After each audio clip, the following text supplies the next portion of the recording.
তাল শেষ হয়ে যাওয়ার আগে দারুণ স্বাদের এই তালের পিঠাটা বাসায় বানিয়ে দেখতে পারেন। হাতের কাছে থাকা অল্প কিছু উপকরণ দিয়ে খুবই সহজভাবে যে কেউ তৈরি করে নিতে পারবেন তালের এই পিঠাটা।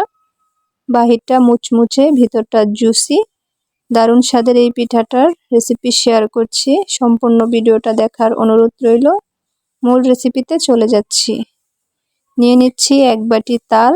তালটা আমি বড় সাইজের একটা পাতিলে ঢেলে দিচ্ছি।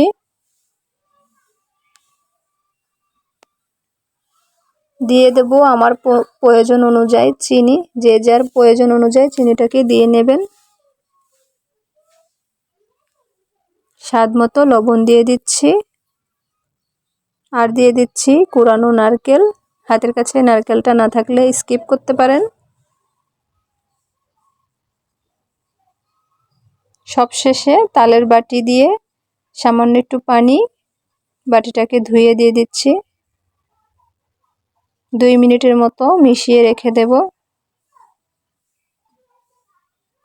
2 মিনিট পরে চিনিটা মোটামুটি ভালো গলে গিয়েছে। এই পর্যায়ে চুলায় বসিয়ে দিচ্ছি। লো হিটে ভালো করে তালটাকে ফুটিয়ে নিতে হবে। তালটা ভালো করে ফুটে উঠেছে। এই পর্যায়ে আমি দিয়ে দেব শুকনো চাউলের গুঁড়ি। অল্প অল্প করে চাউলের গুঁড়ি দিব আর এইভাবে মিশিয়ে নেব।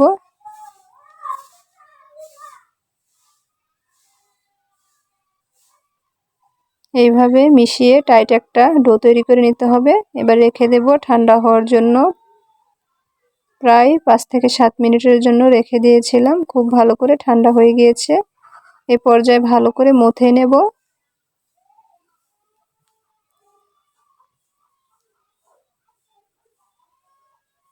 যে যার পছন্দ অনুযায়ী পিঠাটাকে তৈরি করে নিতে পারবেন।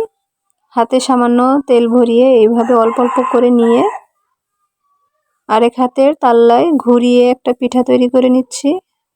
আমি আমার পছন্দ অনুযায়ী পিঠাটাকে তৈরি করে নিয়েছি। আপনারা আপনার পছন্দ অনুযায়ী পিঠাটাকে তৈরি করে নেবেন। একইভাবে সবগুলো পিঠা তৈরি করে নিয়েছি। কড়াইতে তেল বসিয়ে দিয়েছি, মোটামুটি গরম করে তেলে দিয়ে দিচ্ছি পিঠাগুলো।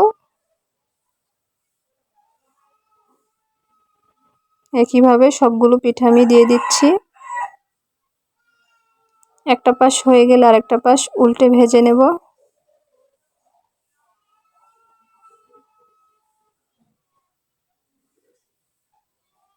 এইভাবে 1 থেকে 2 বার উল্টে পাল্টে ভেজে নিতে হবে। গাঢ় বাদামি কালার হয়ে গেলে পিঠাগুলো আমি তুলে নিচ্ছি। প্রায় 3 মিনিটের মতো ভাজার পরে গাঢ় বাদামি কালার চলে এসেছে। এই পর্যায়ে তেল থেকে পিঠাগুলো তুলে নিচ্ছি। খাতার কাগজ বাকি টিস্যুর ভিতরে এক্সট্রা তেলটাকে ঝরিয়ে নিচ্ছি। একইভাবে পরের পিঠাগুলো তৈরি করে নিচ্ছি। তৈরি হয়ে গেল দারুণ স্বাদের তালের পিঠা। রেসিপিটা ভালো লেগে থাকলে একটা লাইক করে দিবেন। চ্যানেলে নতুন হলে চ্যানেলটা সাবস্ক্রাইব করার অনুরোধ রইল। আর সম্পূর্ণ ভিডিওটা দেখার জন্য ধন্যবাদ। আজকের মতো বিদায় নিচ্ছি। আল্লাহ হাফেজ।